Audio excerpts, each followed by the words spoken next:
Hello বন্ধুরা, home maker blogger Dipanwita নতুন একটা ভিডিওতে তোমাদের সবাইকে স্বাগত জানাই। আমরা চলে গেছিলাম মুকুন্দপুরে সাই বাবার মন্দিরে, যেটা মুকুন্দপুরে বাস স্ট্যান্ড থেকে ওয়াকিং ডিস্টেন্স 10 মিনিট।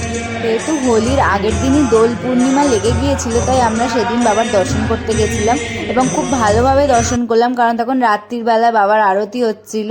তো একদম ফাঁকা ছিল, সামনে গিয়ে বাবাকে প্রণামও করতে দিয়েছিল। তারপরে আমরা মন্দির থেকে বেরোলাম, বেরিয়েই দেখি একটা গরু দাঁড়িয়ে রয়েছে।